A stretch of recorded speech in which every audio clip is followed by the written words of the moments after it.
This is KVUE News Daybreak. A new zoning map that could change the rules on what's built in the city of Austin. Why the mayor is now asking everyone to just chill out. A defiant North Korea and tough talk from the U.S. I'm ABC's Janae Norman with why one side says we're nearing the brink of war coming up. Good morning and thank you for joining us for KVUE News Daybreak at 4:30. I'm Brian Mays. Let's begin with a look at what we're tracking with Storm Team meteorologist Erica Lopez. Erica? Hey there, Brian. Good morning. We're keeping an eye on, yet again, a mostly cloudy start to our morning. As we wake up this morning, current temperatures are in the 60s, 64, ABIA 62 in Cape Mabry, and check out your dew points, also close to the 60-degree mark. Here's what we're tracking right now. A pesky area of low pressure persists in our region. The good news, it's slowly moving to the south and the east. So what we see is just some very, very light showers for the eastern counties, and that's pretty much going to be our main issue today, the eastern counties in terms of any rain shower activity. It's really just going to consist of a 10 to 20% chance of that rain shower activity. So here's what we're tracking. Again, I think the rain shower percentages will be for the eastern counties, 20% lingering down to a 10% by this afternoon. We should have small peaks of sunshine, calling it a mix of sun and clouds expected by this afternoon. So we're going to keep an eye on your forecast, and also I know it's only Tuesday, but it's never too early to talk about the weekend forecast. I'll chat about that later on this morning. Brian, back to you. Erica, thanks a lot. Happening today, Austin City officials will unveil the initial draft for a new zoning map that could change the rules on what's built in the city of Austin. This is part of the $5 million code next overhaul of the current land development code.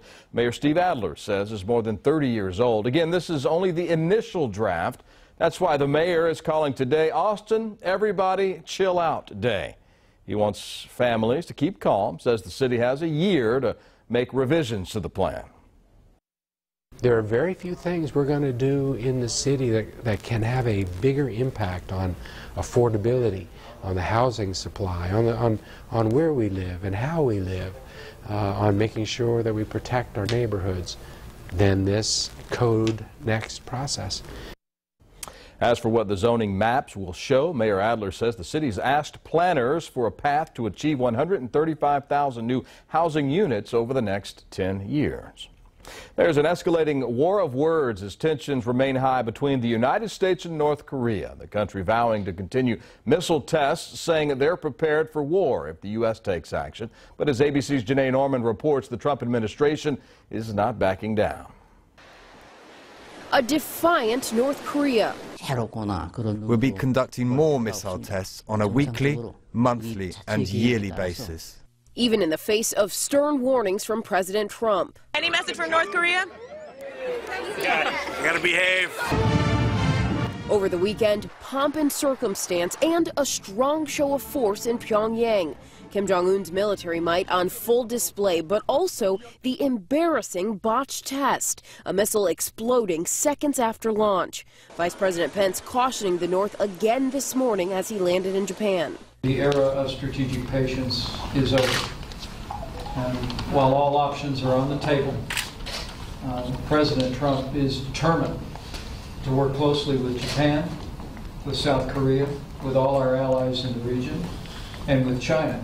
But neither side backing down as tensions reach a dangerous high. North Korea threatening there could be dire consequences. The thermonuclear war may break out at any moment on the peninsula. North Korea is a problem. The problem will be taken care of. For now, the White House is leaning on China to use its influence in the region to cool the escalating situation. I don't think there's anybody in the world who would not believe that North Korea's actions are both provocative and a concern. When asked about his next move, President Trump only saying, "You'll see." During the vice president's 10-day Asia tour, he's already recalled the U.S. strike on Syria and bombing in Afghanistan in the last 2 weeks, saying North Korea would do well not to test President Trump's resolve. Janae Norman, ABC News, Washington. Happening today, President Donald Trump will sign the so-called Buy American, Hire American executive order. It will clamp down on guest worker visas and require agencies to buy more goods and services from U.S. companies and workers. President Trump will sign the order in Wisconsin, a state he won last November, with an appeal to blue-collar workers and a promise to revive manufacturing jobs. Nationwide manhunt continues this daybreak for the killer behind a Facebook execution. Authorities say this man, 37-year-old Steve Stevens, is accused of shooting and killing an elderly man in Cleveland, then sharing the video on Facebook back on Sunday. The victim, that man there, identified as 74-year-old Robert Godwin Sr. His family now trying to deal with this tragedy. We beyond shocked. It just feels like our heart is just ripped out of our chest, like for somebody to brutally murder my father like that.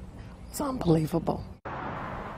In other chilling posts, police say Stevens claims to have killed more than a dozen other people. Those claims have not been verified by officials. Facebook has since disabled his account. The $50,000 reward is being offered for any information leading to this man's arrest. Austin police say they're getting more reports about crimes on social media. We asked Assistant Police Chief Joseph Chacon if a person is legally required to report a crime he or she sees on Facebook Live. He said no, but that doesn't mean people aren't speaking up. That if somebody sees something happen online, they are reporting it. Obviously, not every single person who sees it is calling in, but somebody will be usually so upset by what they're seeing that they are calling 911. They're trying their best to capture it on their phone or on their computer, whatever. In the case of Carlos Santa Cruz, the man who was charged with tormenting an elderly woman at an Austin nursing home last month, the case came to APD's attention through one of his friends on Snapchat. 4:36 now. This morning, we're waiting to find out if anyone will face charges after a deadly crash between a moped and a bus in East Austin last night. It happened around 7 p.m. last night on Manor Road. A small school-type bus crashed into a 22-year-old woman on a moped. The woman on the moped was killed in the crash. The bus driver did stop. Police say the road was wet. They're investigating if that played a role in the crash. Police told KVUE the bus is actually a personal vehicle owned by an individual and does not belong to any school or school district. An Austin police officer suspended for the next 2 weeks due to a road rage incident that happened back in October. According to a memo sent out Friday by Austin Interim Police Chief Brian Manley, Officer Christopher Williams admitted that while off duty, he followed another driver to his home in Round Rock after a traffic dispute. The driver then went inside and came back out with a shotgun, which then led to another argument. The driver then drove to Williams' home, where the two continued to argue. Round Rock police were notified and issued criminal trespass warnings to both men. Officer Williams expected to return to work after April the 30th. A Taylor teenager being charged with making a terroristic threat. 17-year-old DeMonte Fitzgerald is accused of threatening to blow up the Taylor Police Department. According to court documents, on April the 12th, the police received 5 911 calls from a man making the threats. Fitzgerald later admitted to making those calls. He's being held in the Williamson County Jail. If convicted, he could face up to 10 years in prison. The state's campus carry law goes into effect this August for public colleges across Texas, and Austin Community College now wants its students to know where guns will be banned on campus. Starting August the 1st, licensed handgun owners will be able to carry concealed weapons on most locations on campuses, including classrooms.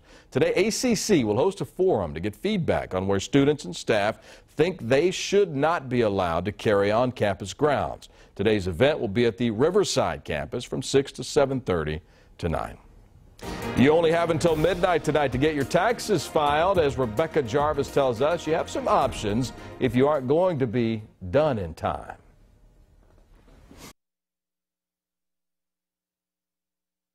With more than 150 million Americans rushing to file their tax returns, it probably comes as no surprise that millions and millions of us aren't close to being ready. And this year, we even get a few extra days to crunch those numbers. The filing deadline gets pushed back, making Tuesday, April 18th the last day to file on time. So with that deadline looming, what's a taxpayer to do? What you need to remember is that you have to file something. Filing your return is the best way to go. There are penalties for non-filing and late filing and late payment. However, there is another option. You can always file an extension, which will then give you until October to complete your return. If you owe, try to pay as much as you can, as soon as you can. That'll stop any fees as well as those painful penalties. There are several simple ways to do so, including paying online, by phone, by check, or even using your personal credit card. if you happen to be one of the lucky ones getting money back. You still need to file your tax return, and the IRS isn't going to give you your refund unless you file your tax return. With that in mind, the IRS is sitting on about $1 billion in unclaimed refunds. Taxpayers have 3 years from the time the tax is due to claim one. So April 18th is the last day taxpayers can receive a refund from the 2013 tax year. Rebecca Jarvis, ABC News, New York. To help you cope with having to pay taxes today, some businesses are offering deals and freebies today. That's always nice. Chili's is offering $6 blueberry and pineapple margaritas all day today. You can grab a couple of half-price cheeseburgers if you want to go to Sonic. Those are always tasty. Or you can head to Firehouse Subs and get a free medium sub with the purchase of a medium or large sub, chips, and a drink. You need to have a coupon for that one, though, and that's on their Facebook page, the restaurant's Facebook page there, Firehouse Subs. These deals are available only at participating locations. Let's get another look at our forecast for this Tuesday with Erica Lopez. Erica, how about a Sonic cheeseburger for lunch today? Hey, I'll take it. You're buying, right? Absolutely. All right, let's take a look at your current weather right now. Live look outside, quiet for the Austin metro area and much of Travis County. Temperatures in the 60s. Where things aren't too quiet is actually just to the east of us. A pesky area of low pressure in the mid-levels of our atmosphere continues to hang around southeast Texas. That's sparking up all this rain, and we've also seen a good amount of it overnight for our eastern counties. Now, our eastern counties is where we were concerned yesterday. We accumulated in some areas upwards of 4 inches in Fayette County and about an inch for Bastrop County. Here's a look at what you're waking up to this morning. Temperatures in the 60s, mostly cloudy skies. Now, I still unfortunately had to keep in a 20% chance of showers because that area of low pressure, it's just hanging out in southeastern Texas. That could spark up again for our eastern counties is our main concern this morning. Some light rain shower activity. We've been seeing it on and off all night. So again, our eastern counties is our main concern. I am keeping an eye on what we can expect for the rest of the work week. I'll give you a hint. It includes some sunshine, so I'll chat about it in the full forecast. Fran, back to you. A little sunshine sounds good. Erica, thanks. The debate begins tomorrow on a new transgender bathroom bill, but as lawmakers gear up for tough talks, what one study shows will happen to the economy if that law in Texas is passed. And these may look like coat hangers, but look a little closer. Why police want everyone to pay attention to this picture and the dangerous warning they have. Straight ahead.